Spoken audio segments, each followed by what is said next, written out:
Hello again, everybody. I just thought I'd drop in and do a little bit of an update here. It's a bit of a breezy day in the park, so hopefully that doesn't interrupt the audio too much. Also, quite a few people around because it's a really nice day. So, we'll see if I can do this all in one take, like I usually do. But yeah, just want to pop in, give a few of my thoughts on how things are going lately. Um, yeah, there's not a ton to talk about, but I figured I should do this while I'm here. Unfortunately, I already finished my drink today.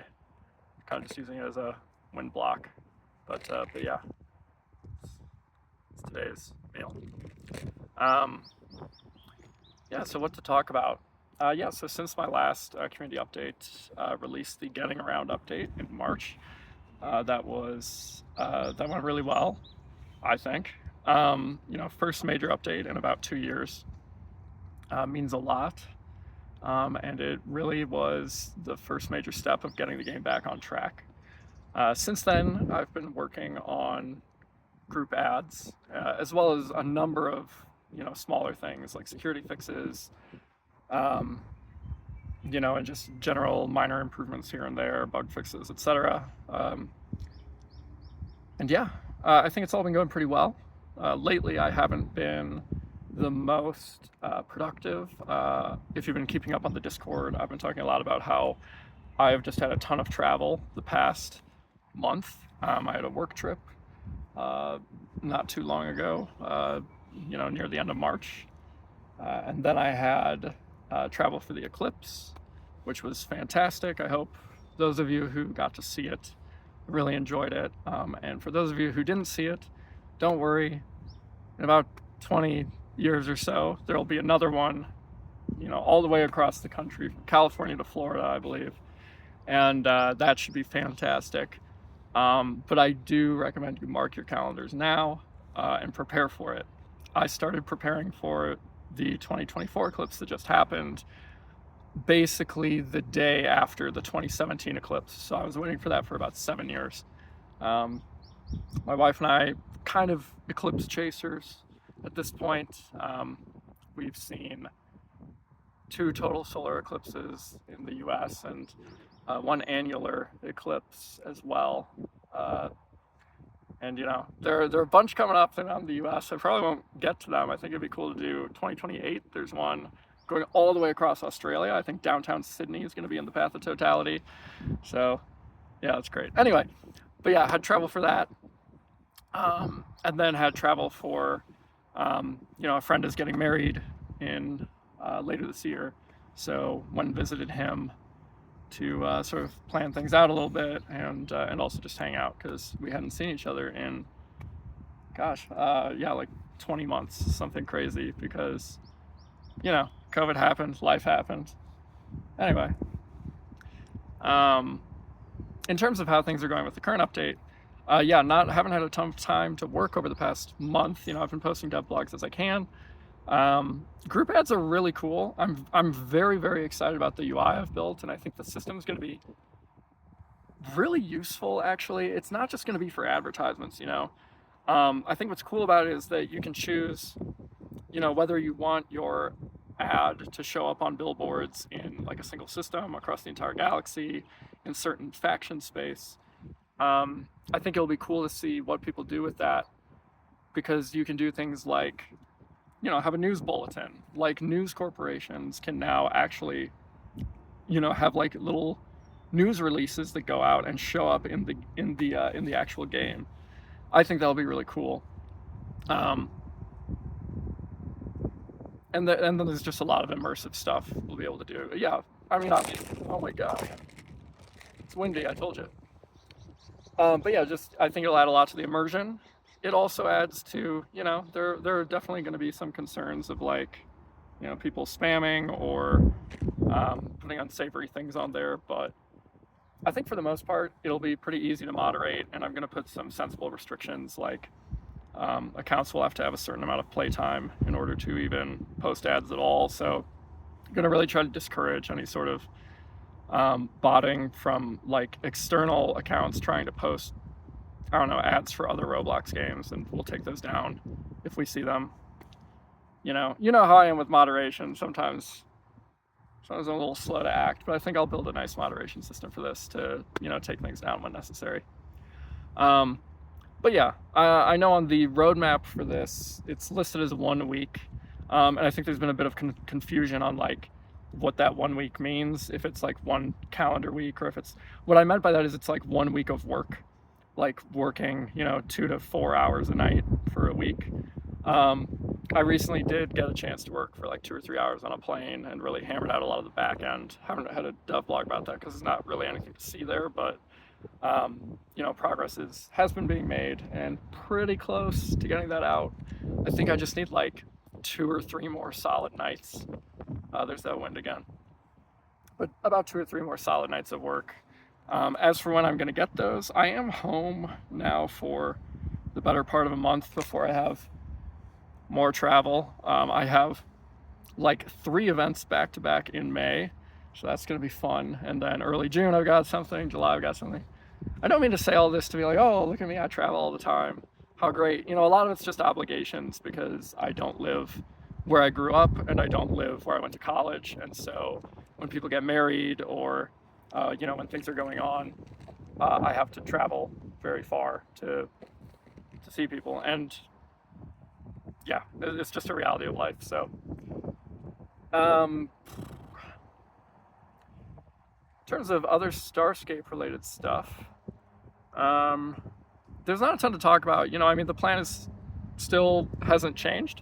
The roadmap is basically up to date. I do think that one interesting thing is going to be with or soon after the group ads update. I think it'd be cool to add in like a faction registry. So basically something where, how there's like the bounty terminal in game. You can like look at bounties and stuff with players. I think it'd be cool to add an additional terminal that probably you could also access just from your inventory screen, where it just lists out factions with short descriptions of the faction. And these would just be like it would essentially be a faction ad system that is just a registry that you can like look through if you're looking for, the specific faction, or if you're a new player and you want to find a faction that seems interesting to you, that you could, look through very easily. So that's something I'm going to be looking into doing as well. I've had ideas about like sponsoring an ad with Stardust and stuff like that, because I am looking for additional monetization routes for Starscape, to make it, as I've said, make it get above that minimum wage. Gosh, my hair looks horrible. That minimum wage sort of income level for the amount of work I put in. But, we'll see. I think the way that the Stardust purchases that are put in are going to be, very sensible, and obviously nothing will majorly impact gameplay. Basically, it's difficult because anything you put in does impact gameplay, right? Like, if you have a faction of people who all have, really cool cosmetics, that faction's going to look really cool in their promotional materials and just as they're flying around, and you're maybe going to want to join them more. So, like, anything you implement does impact gameplay, but it reminds me of that, Fortnite, which I used to play. It's a little lore for you. Had, it was pretty famous for nothing pay to win, nothing impacts gameplay. But there was that one emote you could do, which made your character like drop to the floor. And I remember there was a video that went kind of viral of someone who used that right as someone entered a room, didn't see them, and then left. And so it's one of those things where it's like, yeah, you try your best to not have monetized features impact gameplay, but inevitably they're going to a little bit. You just have to mitigate it as much as you can. So that's what I'm going to do. Yeah, I got off on a little tangent there, but what are other cool things? Yeah, I hear there have been some big battles and a huge battle coming up this weekend, which is going to crash servers. Good luck. Things are definitely a lot smoother than they used to be, but when you have, huge bumblebee, when you have like 200 players trying to be in one server, it's just, there's not a Roblox game in the world that can handle that. So we'll see how that goes. Yeah. Um, what else is there to talk about? There's not too much else. This is going to be a short one. I do think there's one thing I've just wanted to touch on. And again, I think I mentioned in my last video, I'm not trying to be like a life guru or anything. But I released this update and it's like I definitely got a bit of a sentiment from certain users that like, oh yeah, it's cool, it's an update, but you get tired of playing again pretty quickly.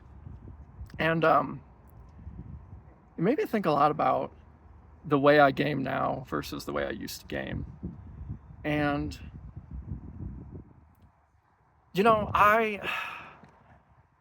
I grew up, I think, in like the absolute best time to grow up for gaming, right? Because as I grew up, like Halo 3 was released when I was in like 7th or 8th grade.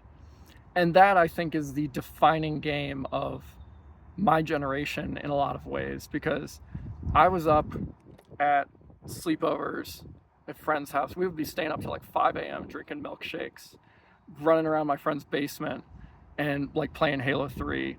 And I had a serious temper.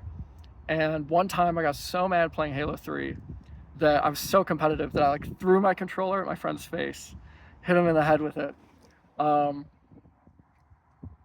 another time, he like kneed me, and my other friend's dad walked in and was like, "What happened?" And it's like, "Oh, I kneed him somewhere where it hurts." And he's like, "I probably deserved it." And I probably did, because I probably threw a freaking controller at his face.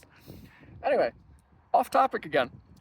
Point being, I have a lot of gaming memories from when I was growing up that are just phenomenal. I think about those things, and I think what's incredible about them is, the people I was playing with. I remember when I first played Minecraft, I, gosh, what I would give to be playing Minecraft for the first time again, or playing some of the mods like Tekkit, and it was just such an incredible experience and something I'd never had before.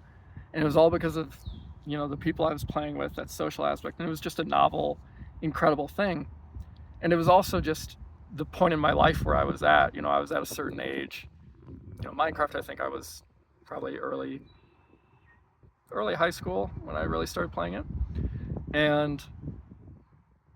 But now it's like, no matter how many updates Minecraft makes, or no matter how many updates EVE Online makes, or every new Halo game that's released, every 10 years at this point or whatever, I just can never feel the same. And I know I can't feel the same about it. And it's a combination of things, it's part of it is just that I'm grown up, kind of.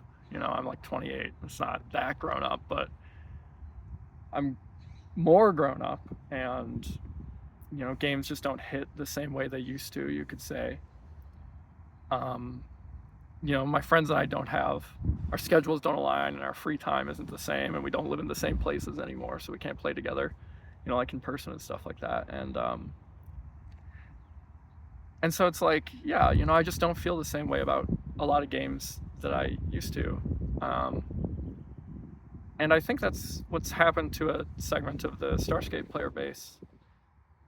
And it's because, like, Starscape is a game that a lot of people have grown up with at this point. I mean, it's been around for like 7 years at this point almost. And, really, it's been around for like 4 or 5, but development has been going on for 7 years, and games just don't feel the same after a certain point, and it's sad and it sucks, but it's also just, I think, a part of growing up, and your priorities change and you feel differently, and those incredible experiences and the way you felt about a game at one point in your life, for better or worse, you can never get those moments back, but that's why they're so special. So, and I'm guessing a lot of people listening to this video kind of know what I'm talking about, because it's not just Starscape that you maybe feel this way about, but other games as well. And if you don't feel that way, then I envy you, because you are making those awesome memories right now. And it's really great. And I think, for me, one of the things is that I had such an incredible time with these sort of social games and experiences that it's very cool to be creating something that people feel similarly about, to the way that I felt about games that like shaped my childhood. And it's a very humbling experience. I know it's a little cheesy, but it is. So I don't have anything else to say about that. It's just something I've been thinking about a lot, and I wanted to share with all of you. Yeah. And yeah, maybe you know what I'm talking about. So